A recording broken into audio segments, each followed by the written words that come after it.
चमत्कार वो नहीं होता जो हमें सुनाया जाता है। चमत्कार वो होता है जिसकी किसी ने उम्मीद तक ना की हो। क्योंकि चमत्कार की मूल परिभाषा ही ये है कि कुछ ऐसा घटित हो जिसकी किसी ने कल्पना भी ना की हो, जो असंभव को संभव कर दिखाए, जो उस मरुस्थल में बाग बनकर खिल जाए जहां एक कली के फूटने की भी उम्मीद ना की गई हो। अगर तुम इस कसौटी पर परखो तो मैं बिना किसी संकोच के कहता हूं कि आंबेडकर भारत का सबसे बड़ा चमत्कार है।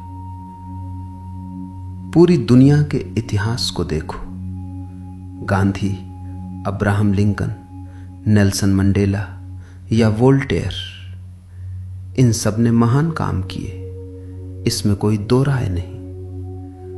परंतु मैं इन सबको आंबेडकर के बाद ही रखूंगा, क्योंकि आंबेडकर का संघर्ष उन सबसे अलग और अत्यंत कठोर था। उन सब का संघर्ष महान था, लेकिन आंबेडकर का संघर्ष आत्मा को झकझोर देने वाला था।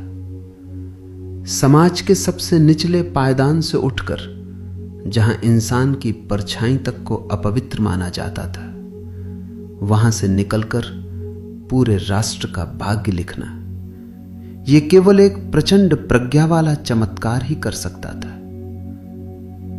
लोग अक्सर गांधी को सबसे बड़ा अहिंसक कहते हैं, पर मेरे विचार में आंबेडकर की अहिंसा गांधी से भी कहीं ज्यादा गहरी और कठिन थी।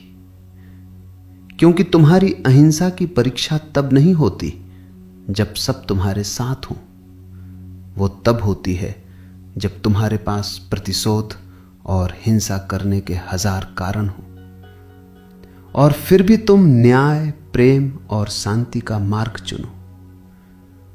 आंबेडकर ने अपने जीवन में जितना अपमान सहा, उसके बावजूद उन्होंने समाज को तोड़ने के बजाय उसे जोड़ने का मार्ग चुना। मेरी बात को यहां गहराई से पकड़ना। धर्म तुम्हें नैतिकता, शांति और आध्यात्मिक मार्गदर्शन दे सकता है। राम तुम्हें मर्यादा सिखा सकते थे, बुद्ध तुम्हें शांति और सांत्वना दे सकते थे, लेकिन जिस समाज ने तुम्हें अछूत कहा, वहां सांत्वना से पेट नहीं भरता और सिर्फ प्रार्थनाओं से जंजीरें नहीं टूटती। आज तुम्हें जो वोट की ताकत मिली है, जो शिक्षा का अधिकार मिला है और कानून के सामने जो बराबरी का दर्जा मिला है, यह किसी दैवीय चमत्कार का फल नहीं, बल्कि उस संघर्ष का प्रताप है जिसे आंबेडकर ने अपने खून और पसीने से रचा है। लेकिन विडंबना देखिए, आज भी कुछ लोग उन्हें अपशब्द कहते हैं। इसमें वे महिलाएं भी शामिल हैं जिन्हें इसी संविधान ने पहली बार पुरुषों के बराबर खड़ा किया, जिन्हें शिक्षा, स्वास्थ्य और सम्मान से जीने का हक मिला। वे आज अपने ही घर में आंबेडकर का अपमान होते देख खामोश रह जाती। ये चुप्पी सिर्फ एक गलत बात को सहन करना नहीं है, बल्कि उन अधिकारों के महत्व को कम करना है जिन्हें दिलाने के लिए किसी ने अपनी पूरी जिंदगी और अपना पूरा परिवार दांव पर लगा दिया।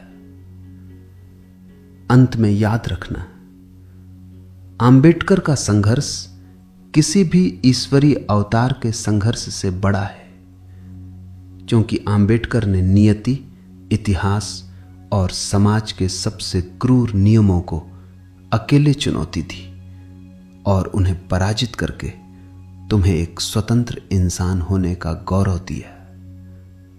इसलिए जब भी मानवता, न्याय और प्रखर बुद्धि की बात होगी, तो आंबेडकर का नाम सबसे ऊपर आएगा। इसमें कोई अतिशयोक्ति नहीं है, क्योंकि आंबेडकर एक ऐतिहासिक सत्य है, एक जीवित चमत्कार की कहानी है।